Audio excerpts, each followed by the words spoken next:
Pros, save more on what you need to get the job done right. Right now at Lowe's. Get 15% off select custom entry and interior doors. Plus, save $80 on the DeWalt 20-volt Max 2-tool combo kit. Now just $169. And at the Lowe's Pro Desk, bring us your materials list and get a quote in minutes. Handwritten, a photo, or even a sticky note is all you need. Keep your jobs moving faster and on budget at Lowe's. Valid through 7/8 while supplies last. Selection varies by location.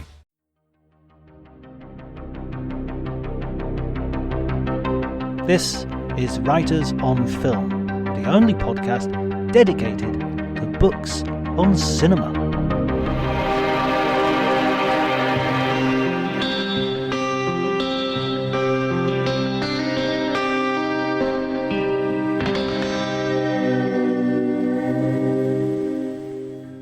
Hello everybody and welcome to Writers on Film. My name is John Bleasdale. I'm a writer and film critic, and today it's a special episode. We're coming live from Il Cinema Ritrovato Festival in Bologna.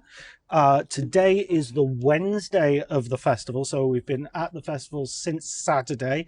It is the XL edition, which I thought meant extra large edition, and that's why I was feeling at home, but apparently it's Roman for 40. So that's why that is. Every time it comes up on the screen, I'm really thinking, oh, I'm here. I'm maybe XXL at some point. But anyway, it's been a great festival so far, and I'm really delighted to be joined by two friends and two people who actually work. You know, we're not press. Actually, I was going to say principally, but you do some writing, right, Truls? I do some writing. I write a little bit on my blog, and I grew up writing on forums, but now I write a little bit on my blog, and I'm also a screenwriter. Right, and a film director. And a film director, primarily, yes. Primarily. And your full name, please, Truls, because I don't want to mispronounce it. Truls Krane Meby. I'm so glad I got you to do that. And I'm also here with John-Kristian, who you might remember from a couple of years ago at the Tromsø Film Festival when we did an episode with his help. He was a guest on an episode. And he is the programmer for the Tromsø Film Festival, as well as the manager and director of one of the oldest cinema in Tromsø.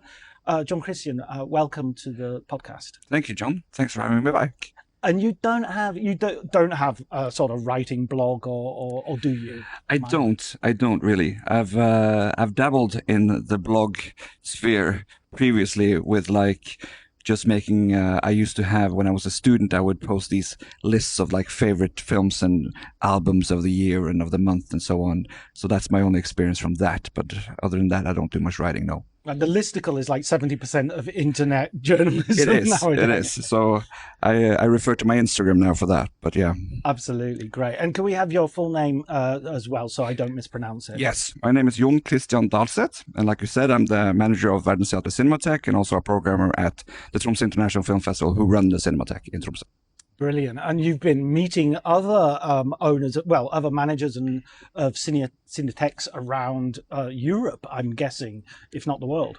Yes, that's it's only my second time here at the festival in Bologna, so I'm still working my way around it. But there's great opportunities to meet loads of other Cinemateket managers and programmers and fellow colleagues, both from Norway in particular, but also from the Nordic countries and elsewhere as well. So it's a great spot for that.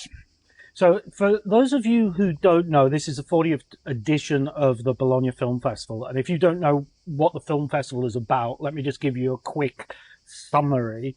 It is essentially a festival of old films which are being restored and shown. Many times the restorations are being shown for the first time, although the popularity of restorations has grown partly because of this festival, to be honest. If you ever buy one of those boutique DVDs or Blu-rays, it will often have Cinemateket di Bologna on the cover or on the credits.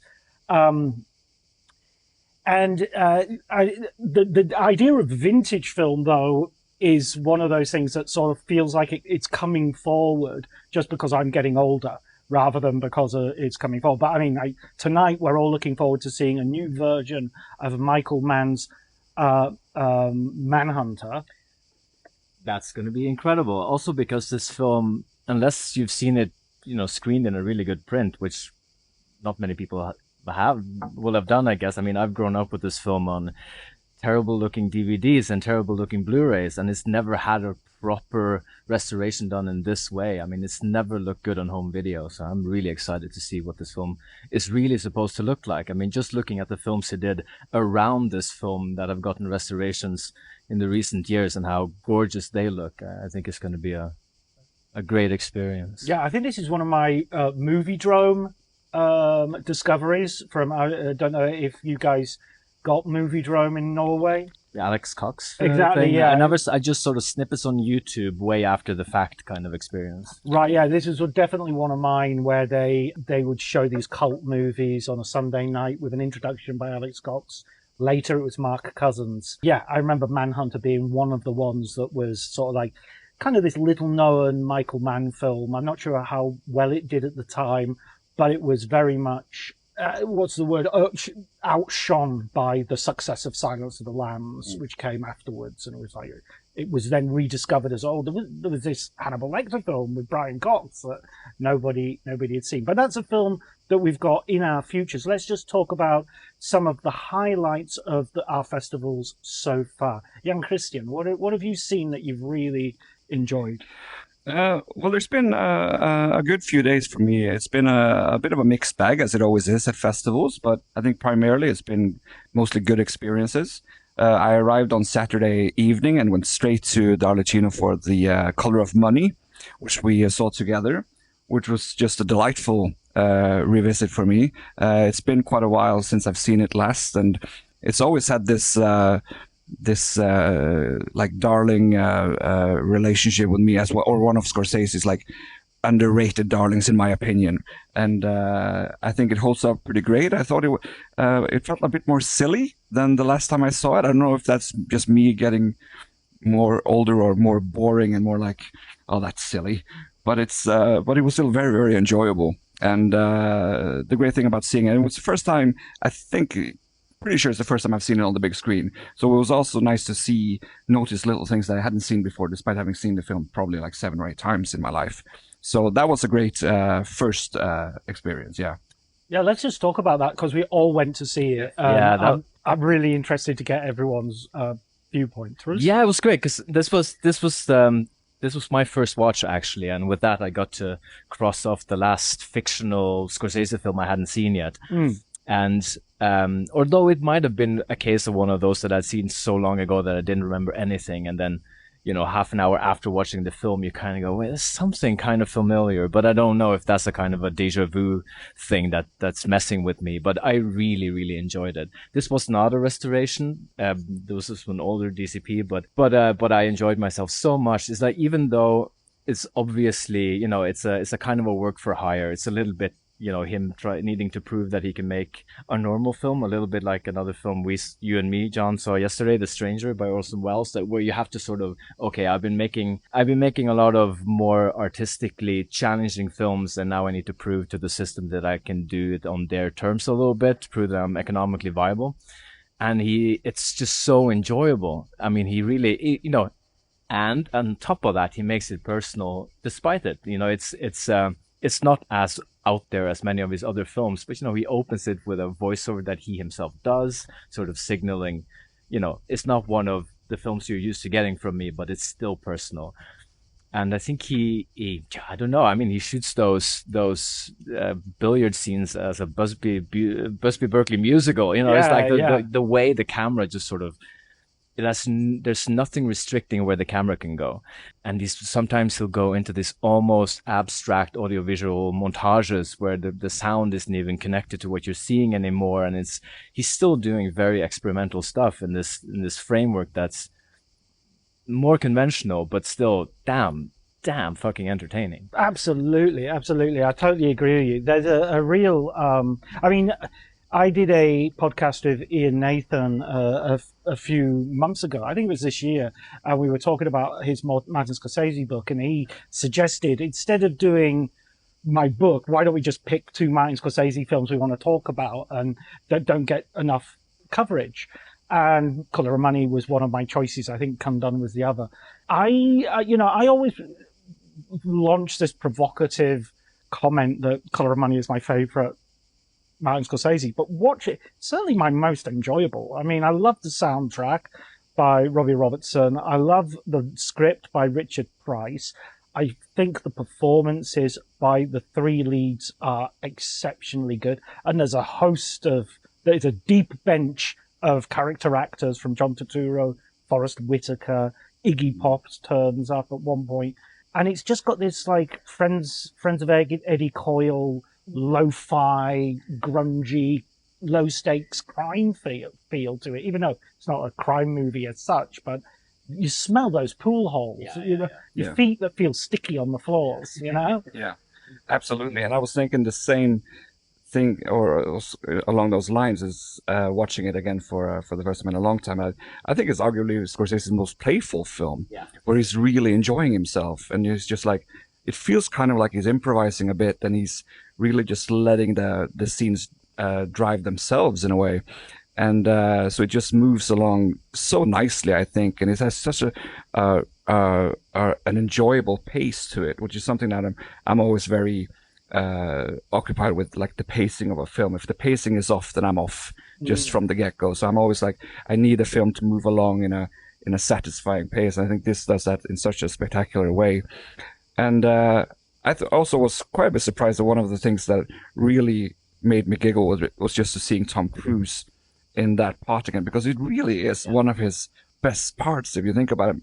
And thinking that this is 1984, this is pre-Top Gun, pre-Cocktail, this is pre-Tom Cruise being Tom Cruise. But everything that we know about him today, 40 years later, as the biggest movie star of our time, it's all there in this like crazy, wild, like funny, impatient, reckless performance, and he still has that smile and that grin of his, and it's just so enjoyable.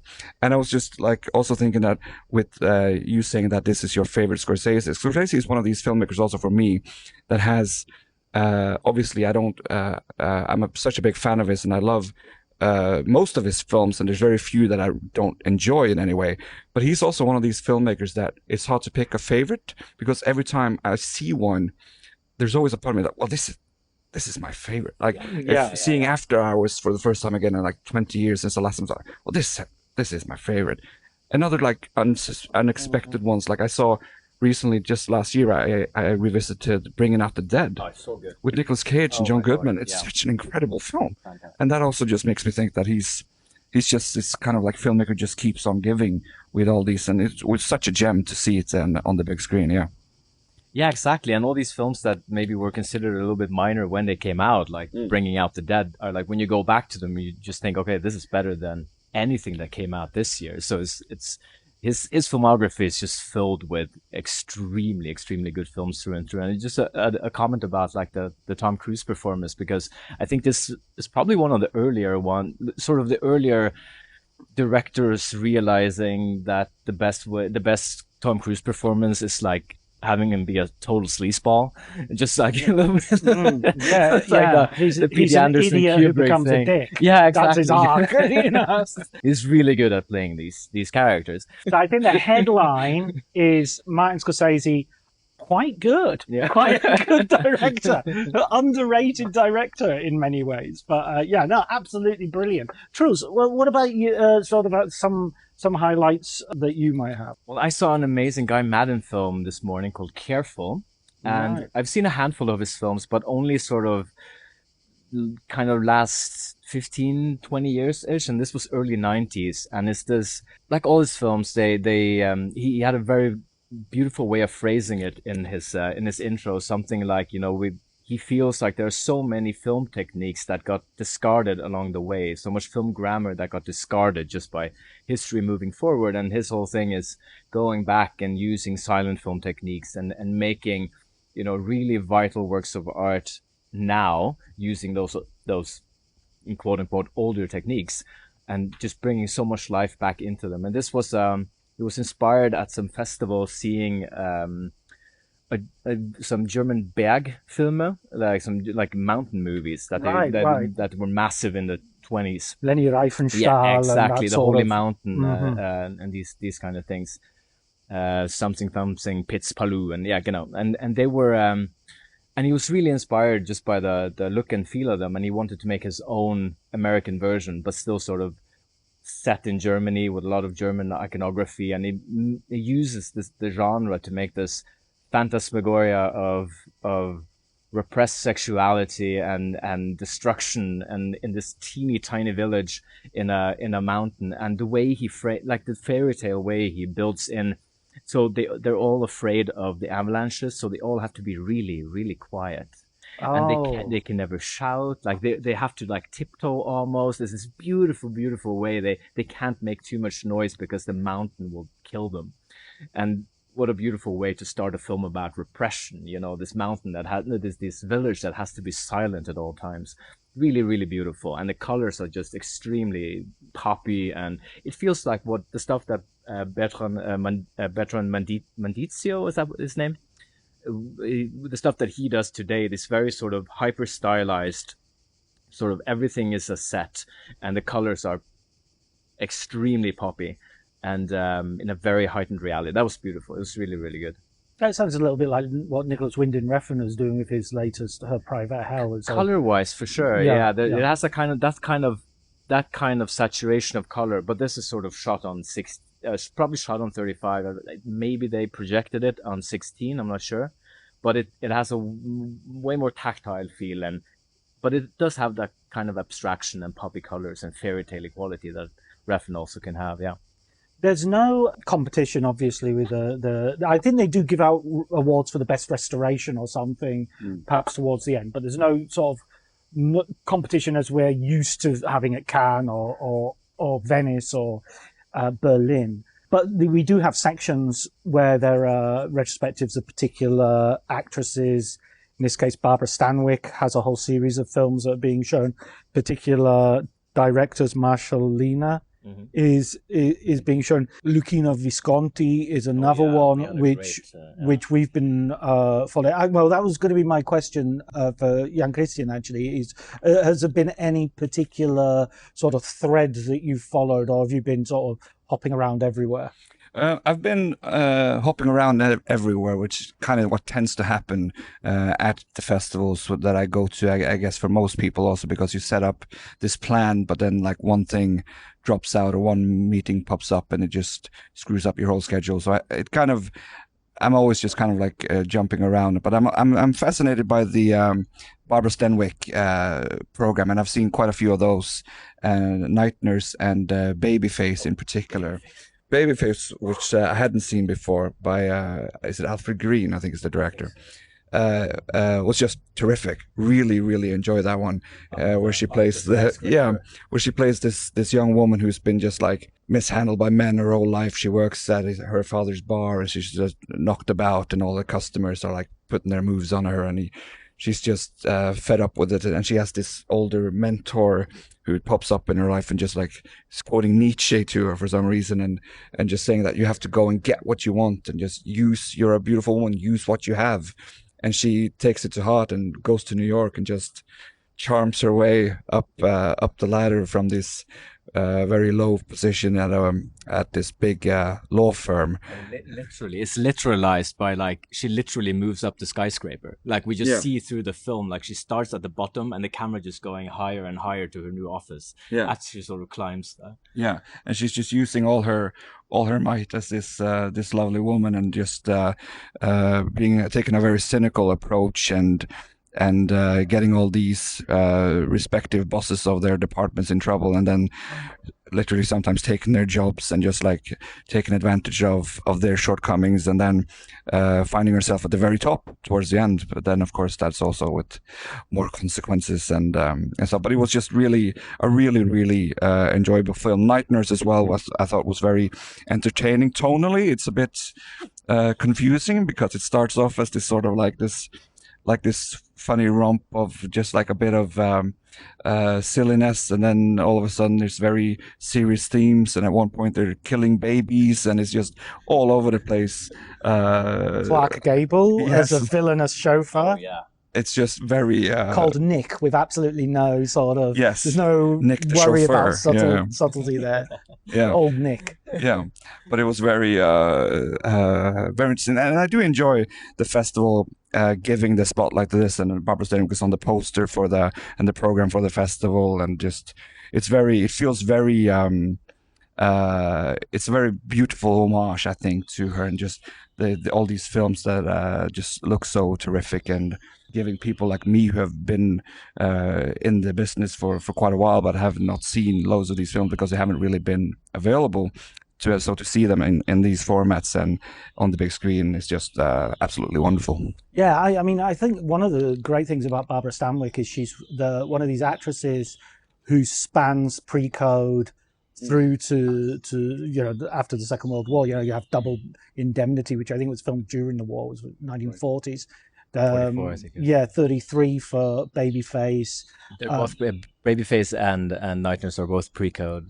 You sort of sense it in there. There's something about that rawness that's always so striking to see in just after the sound era started, and they're dealing with themes that are pretty radical for the time. It always seems to be about social mobility as well. There's always this idea of sort of a go-getter with Barbara Stanwyck, and she's a real, as a performer, she just absolutely, she just seizes the screen in so many ways, and she bosses the screen in a way which is so beautiful. I think, she can emote and all the rest of it. She could do comedy, she could do tragedy. She's just an amazing performer on every level. And I agree with John-Kristian, where even if we're cinephiles, frequently someone like Barbara Stanwyck might be known for a handful of one or two roles, and to see her through 4 or 5 or 6, 7 films, you suddenly go, wow, she can do so much, and it's so great.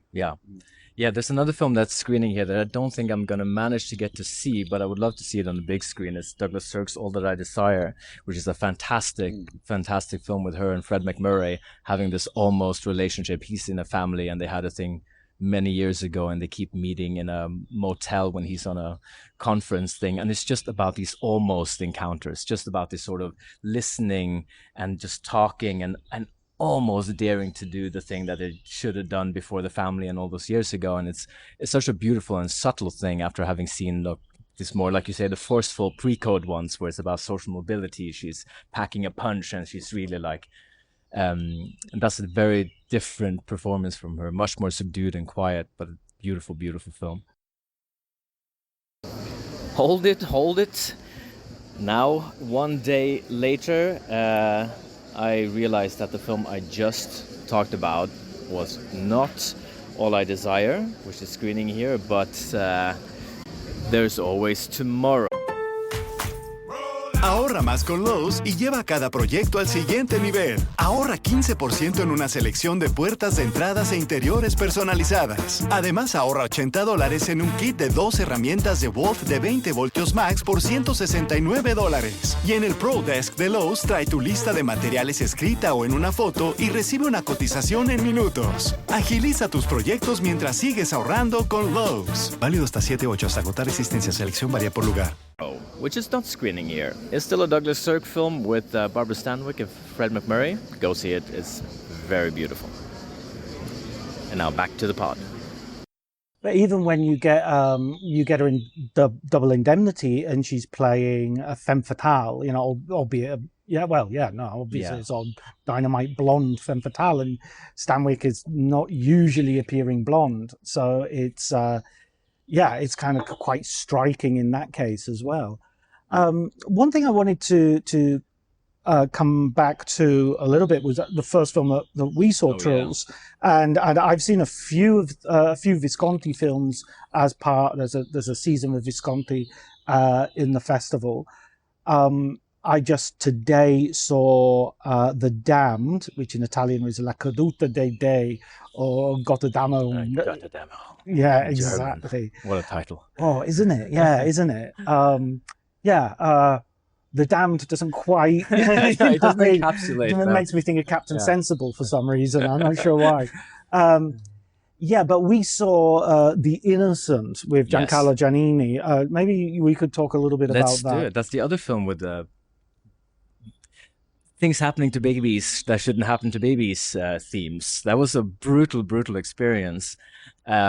Great opening to the festival. I think we both hadn't seen it before. No, that's my first time. And it was a beautiful new 4K restoration, and it was quite something. It has this extremely intense central performance by Giancarlo Giannini, playing this absolute devil, you could say. And there's this triangle, or more than a triangle, I guess, of relationships going through this film, where it's about people how can we frame it? Like he's certainly trying to have his cake and eat it too. Yeah, he's sort of a libertine, and he's married a woman, but has said to this woman, I'm going to have affairs. Yes. But then the mistress ends up sort of being a little bit more jealous than his wife even. Yes. And is more...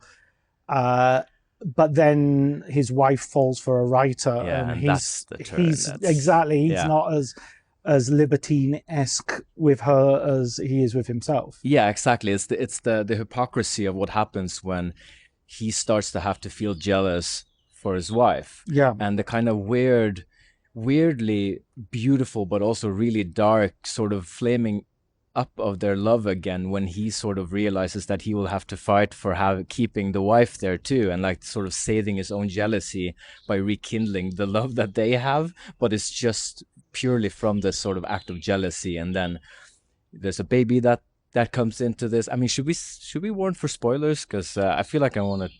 You feel like you want to spoil it? Okay, spoilers coming up for. Spoilers coming up. All right, The Innocent. The Innocent. Because here is quite a few. The 1970s. It's a while ago. So I think in Bologna we can be okay. Yeah, in Bologna. Usually we're at festivals and people have had no chance of seeing the film, but in this case, you've all had a chance. Yeah. It's 50 years. You should have done it already, like we should have done. But anyways, there's the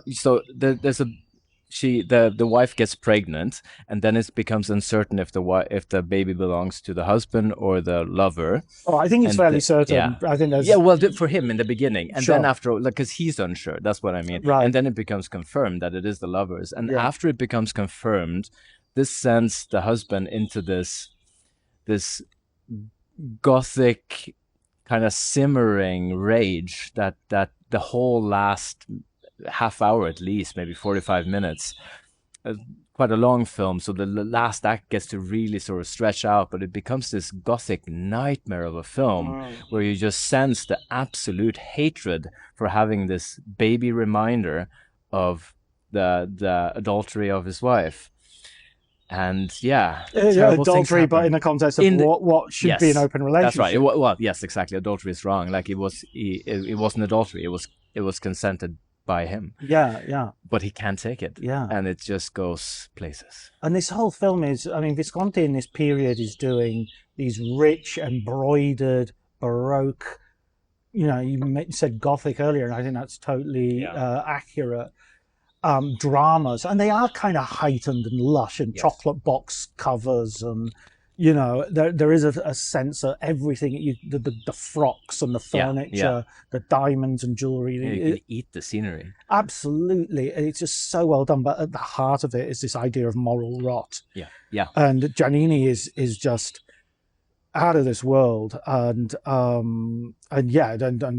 following that, I went to see The Damned, and likewise, that's a dark film as well. It's so dark. There's not a single character in there to root for that in any way survives beyond the first few minutes of the film. Everybody is going is either going to a concentration camp or going to hell.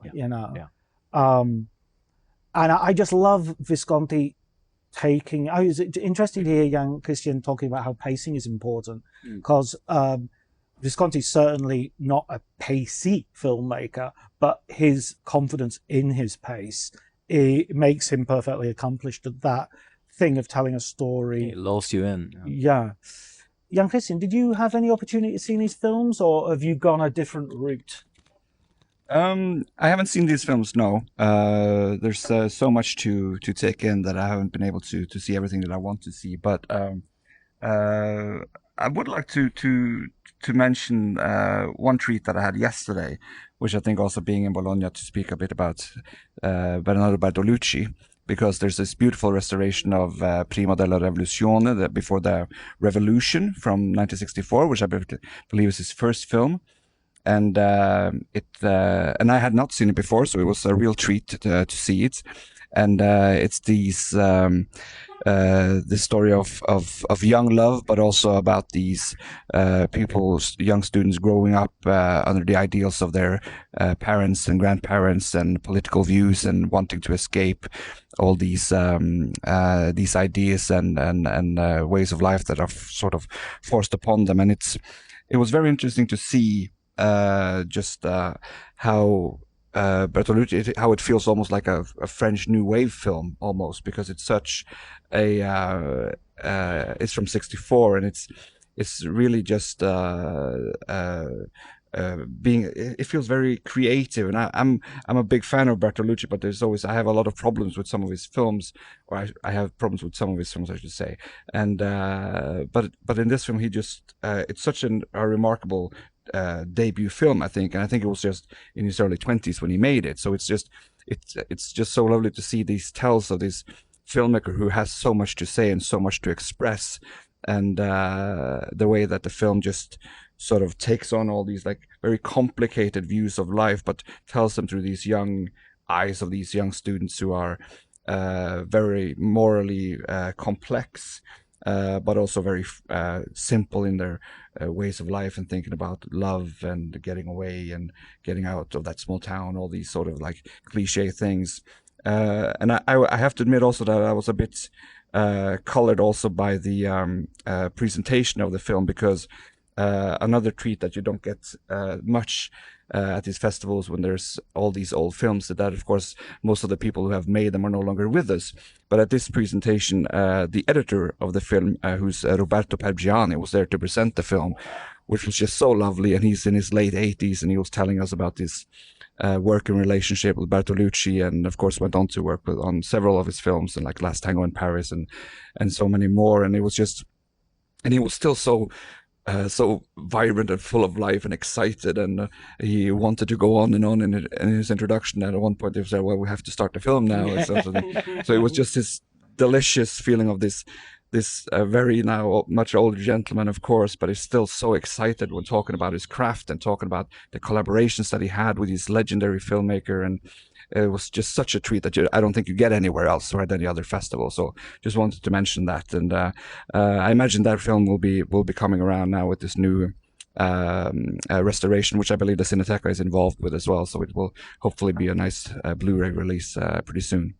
And I think Bertolucci is one of those filmmakers. He's part of that, especially Prima della Rivoluzione, is part of that long tail of neorealism that goes on with Pasolini as well, where they're not neorealists, they're coming afterwards, but they're also very much affected by, have worked with the same filmmakers in junior roles, and it goes on into, as you know, we know in the 70s where Pasolini and Bertolucci are making some of their best work. It almost seems like it was kind of for both Pasolini and Bertolucci like a little rite of passage they had to get through before doing more formalist, sort of becoming like grandiose in a different kind of way, and working with, like, they had to sort of get that little. Acatone and Mama Roma, and then first, and then sort of get that a little bit sort of out of their system, and then like as maybe they had to go through it, and then they could make more opulent and more sort of controlled work, maybe. Absolutely. So, what other films do you feel are worthy of mention? I mean, there's so many. We could literally have a 2-hour podcast and still not have covered everything. But it would be nice to talk a little bit about Wild at Heart. Let's do it. Yes, because Isabella Rossellini was here, Frederick Helms was here, who we sat with and talked about this. And this is another of those bonuses with the film festival. We were watching Visconti's The Innocent, and we were sitting next to Frederick Helms, who interviewed on another occasion, and so we were chatting about how did he film those faces with that sort? Was he using a telephoto lens, and and to get his reaction as well. And it's also so great because we also have Isabella Rossellini, who's a guest at the festival, and she had this conversation earlier that also ties together with Guy Maddin was there because she's been working with him of late, and he was in the audience. Despite I didn't see the film, I got to see him, so that was cool. But also she was there to introduce While at Heart was screened outside at the Piazza del Maggiore, which was just an astonishing experience, really, really, because I've seen Wild at Heart is one of those films that arguably is the film that I've seen the most. Really, it's definitely the Lynch film I've seen the most times, and it is a personal favorite of mine. So you know the film by heart, you know the scenes and the soundtrack and all these things. So, but to stand at the Piazza Maggiore and see it on the big screen at that screening with Isabella Rossellini introducing it, it was just, for a young nerd who watched it first, like in the mid-90s, a few years after it came out, it was such a formative film for me, and one of those films that really made me want to see other films than what was normally playing at the cinema, the more commercial films. So just to be able to see it in that setting with Isabella Rossellini there was just really, really astonishing. And the film still looks amazing. It just looks so good, that film. And it might also have been the fact that it is an outdoor screening and under the stars and all this stuff. But and but all these fiery scenes and all these close-up of his lit cigarettes and Laura Dern and her hair and all this stuff, and it just looks amazing. So it was just really, really one of those. It has to be one of the most memorable experience I've had watching a film, full stop. It was just such a remarkable experience, and I'm so glad that I got to see it here at the festival. Yeah, I absolutely. I unfortunately wasn't able to watch the whole film because I was very tired that night and I didn't have a seat. I was walking around. Nobody's fault, John-Kristian. I wasn't gonna go there. Nobody's fault. Just the way things sometimes shake.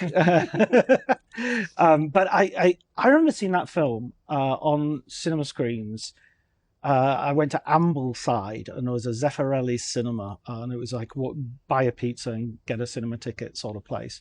And I went with my girlfriend, and we were both 18.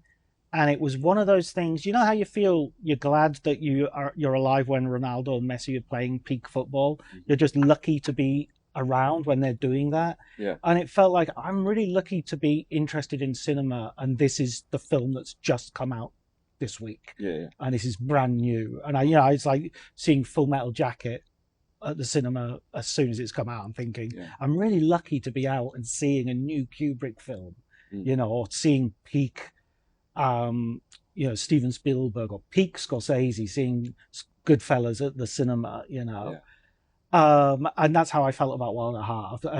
And it turned my taste in cinema in that direction, and I think it did that to a lot of people. It made a certain type of storytelling, a certain type of appreciation broader.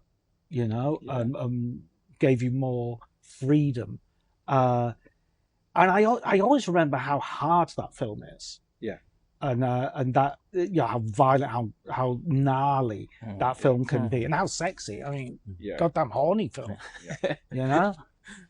It's fantastic, and it's really, there's something I think that happens in his form in this film where he starts to let things.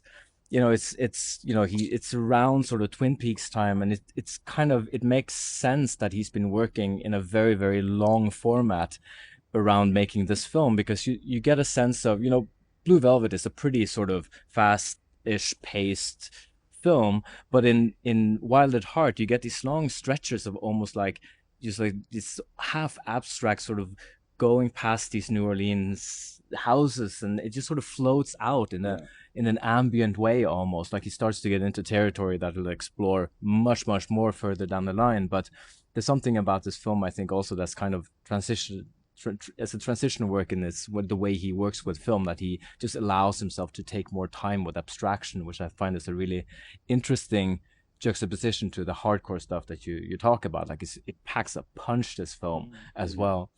It's a really. I didn't get to see the screening now, sadly, but I'm eagerly awaiting the definitely upcoming Criterion 4K edition of this one.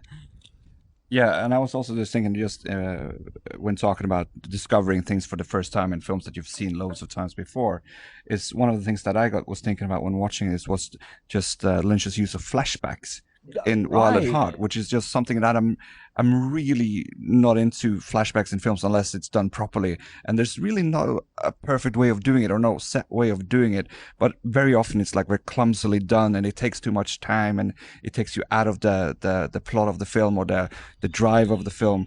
But just his use of flashbacks in the film with just these brief intercuts here and there, which feel kind of random when you first see them, but then they come back to like haunt you a little bit as you get further out into the film. What's the line from Crispin Glover? I'm making sandwiches. Yeah, when he's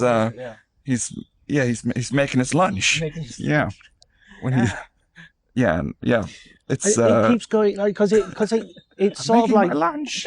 Keeps having like 2 steps forward, 1 step back sort of process. At the very beginning, you're constantly revisiting the violent crime 2 or 3 times before you get and it's true what you say about the Blue Velvet is very much like a detective story crime film, and this is very much a road movie, which in its way is a hangout movie, and the road is a story. The road gives you an excuse to just hang out with people because you're going from A to B to C to D. Yeah, you know? And it's also just these collection of. It's arguably also my favorite characters of his in this film.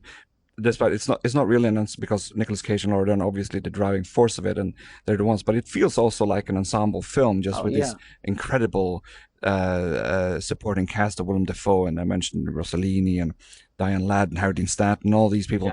Jack Nance, and it's just all these memorable pop-ins from all these incredible actors. But it's also Sherilyn Fenn turns up in a really interesting episode in the film as well. Yeah. It's just, and it's just, and I was also struck a bit by, obviously nostalgia also, because I've seen quite a few after Lynch of his films after he passed away, obviously, but I hadn't actually seen this one since. So it's the first time seeing it after David Lynch died. And of course it also hits you differently. And it also got me thinking that so many of these people are now gone, like Dan Ladd's gone fairly recently, Harry Dean Stanton.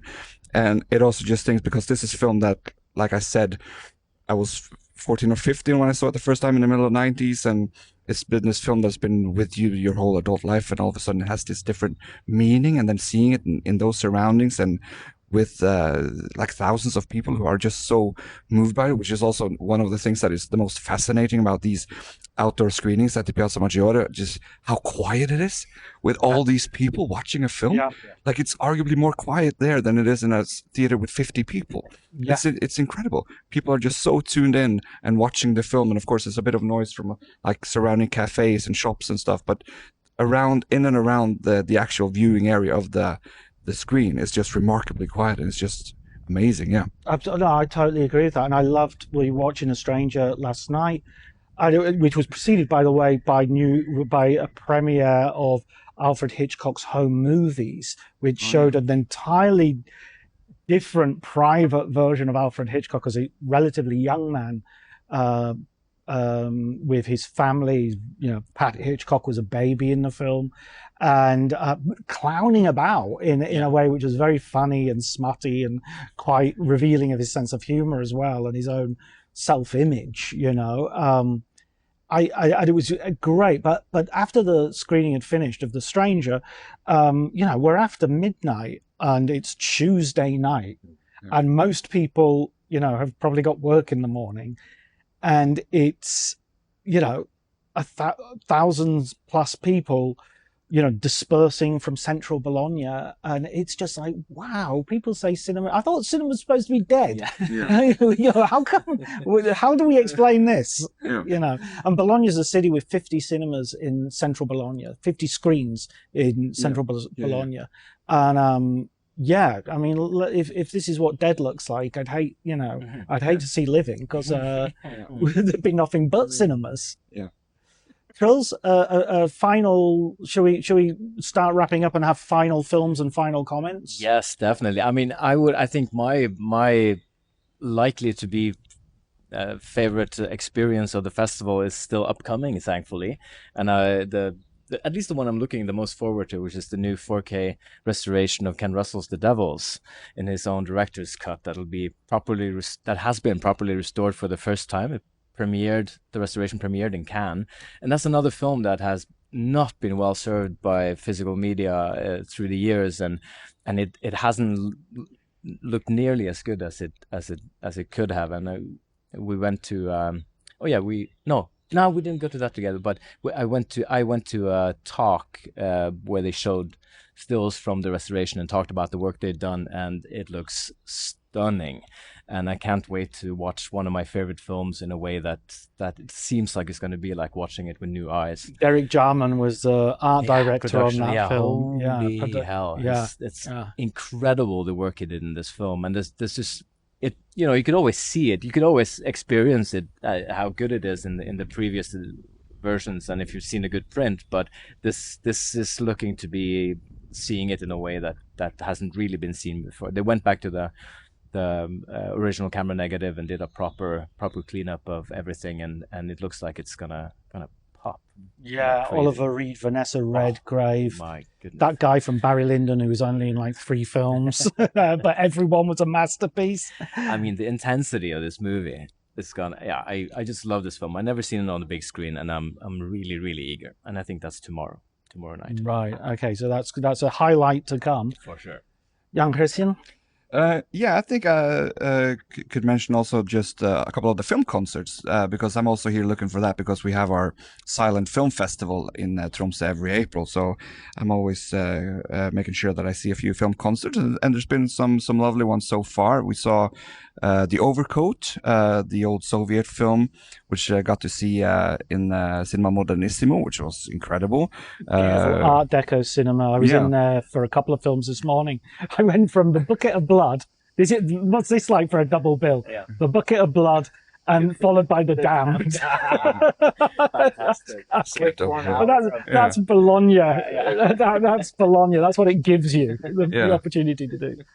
Yeah, it's an incredible cinema, so and it is The Overcoat based on the Gogol short story? And another one on two Gogol, based on 2 short stories. So basically, The Overcoat is the last half, right? And then they mixed it with another one for the first half. Okay, right.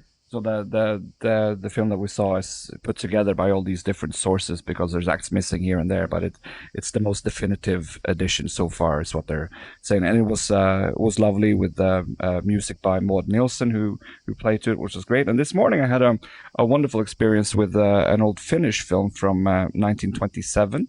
Called Meren Kasvojen Edessa, which I think the English title is Before the Face of the Sea, which is this sort of like this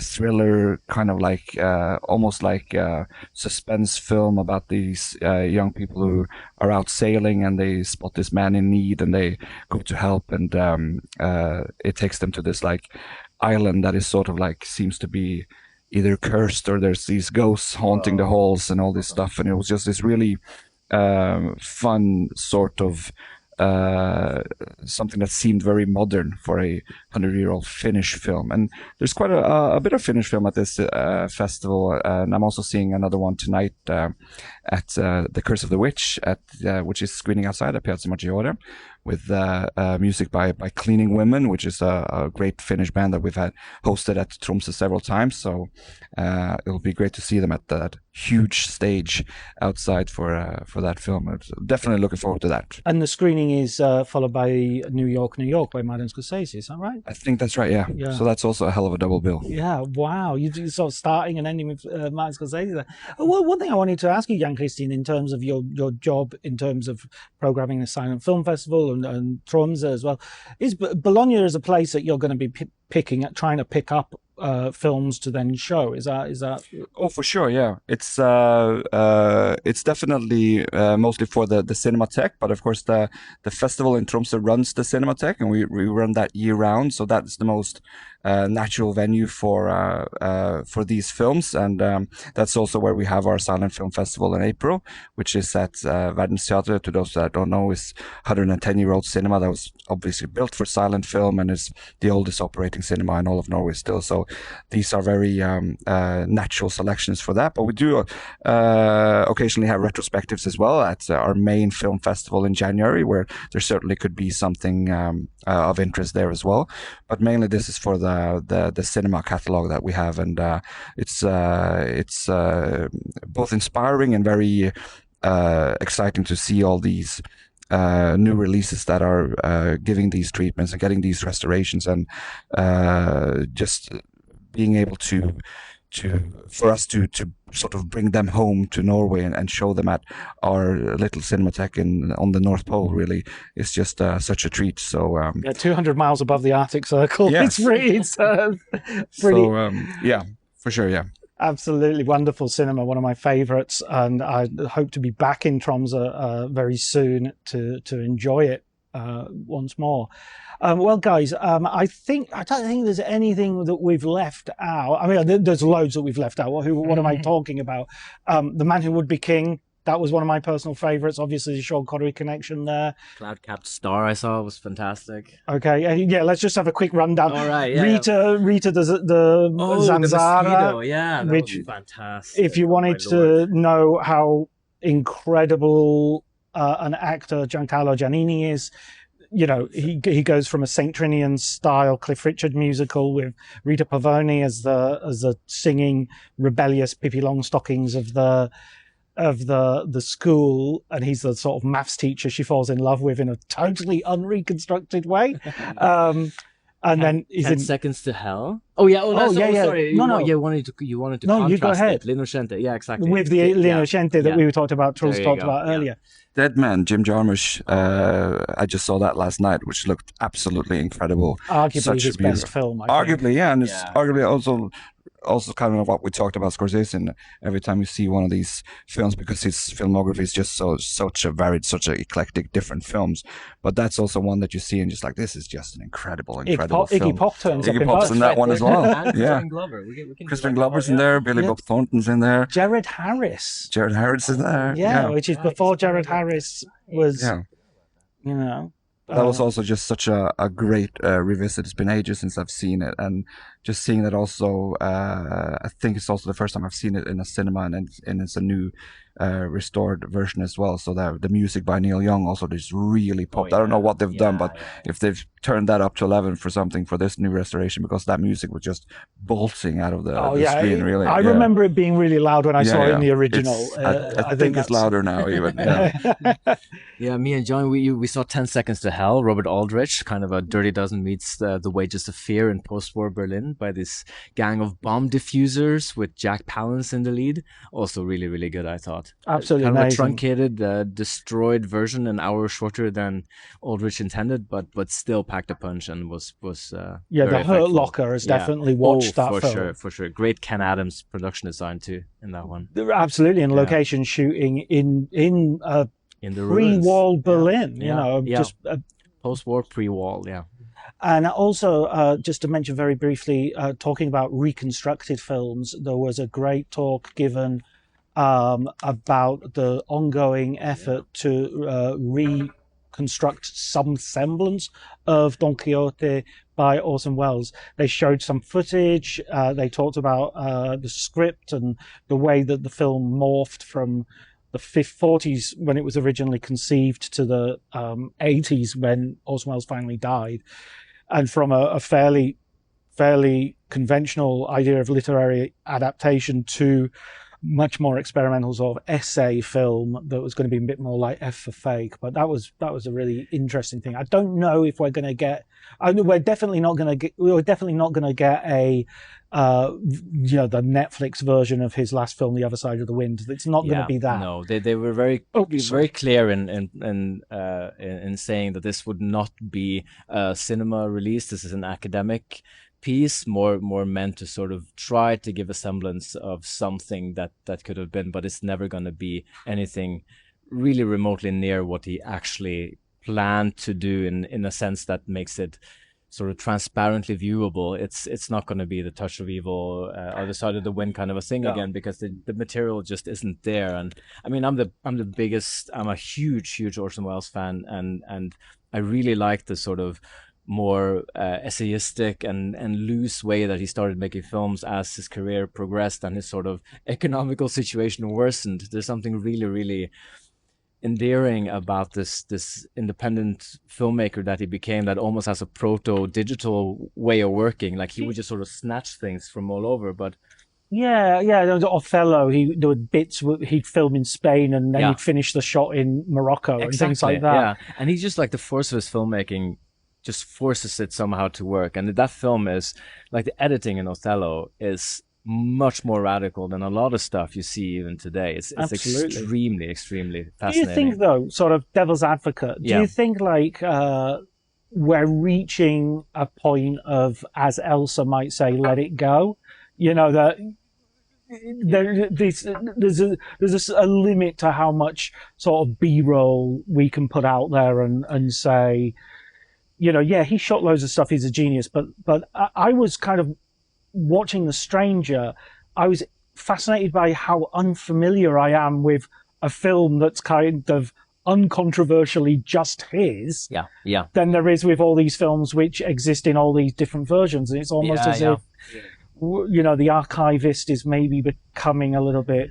Yeah, I think this is the last one that's even possible to do anything else with. I mean, of all the unfinished projects, none of them have really the massive material to do anything with, other than the little snippets that are out there at the moment. So I think whatever happens with this one, there's not going to be anything more after this. I wonder if there's the deep. I wonder if the deep might come into it, or I don't know if there's enough from that. But maybe somebody makes an essay. I mean, they even said with this one, you know, we could just find something under somebody's bed and it changes things altogether. Yeah, that's true. Of course, you really never know what might pop up. Yeah.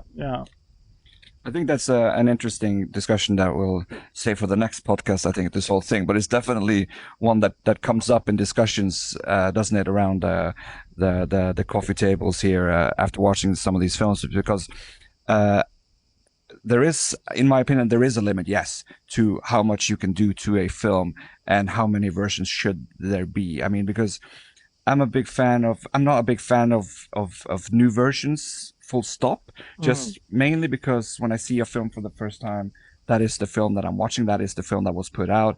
And of course, then you have with all the director's cut and all this stuff, which is always interesting from a critic's or a film nerd's point of view, just to see what was it really kind of thing. But there is also a limit to, I mean, a primary example obviously would be like Coppola's Apocalypse Now, which I talked about with someone just the other night, which has, of course, the director's cut and the final cut and the redo and all these kind of things. And it just, at one point, you just have to say, well, that is the film that was made, sort of thing.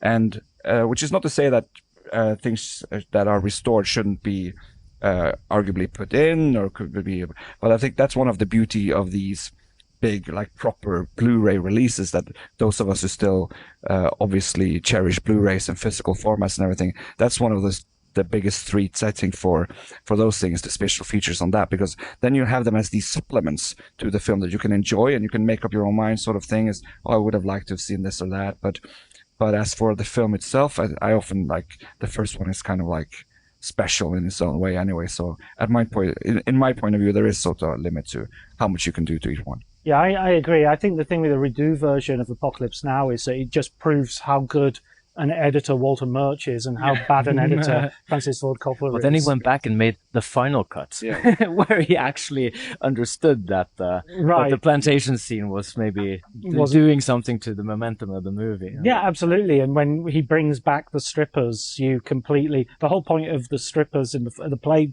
they're not really strippers, I guess, they're Playboy bunnies. Yeah. But the whole point of them is how frustrated everybody is. And then you have them come back for a sex scene. It kind of ruins that point. Well, it negates it completely. Right, guys, I think we've had a brilliant hour-long discussion on Bologna. We could go even further, I'm sure. But thanks so much, Truls. Thank you so much for having me. This was a blast. And thank you, John-Kristian. Thank you so much, John.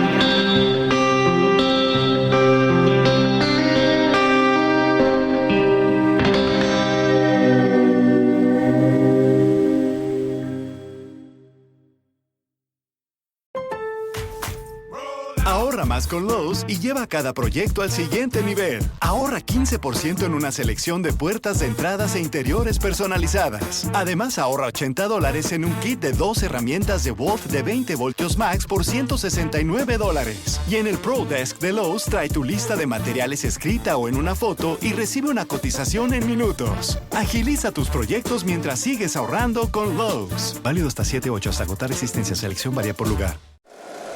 If you like the show, please take a moment to rate, review, and subscribe. It really does help the show to grow. Thank you for listening.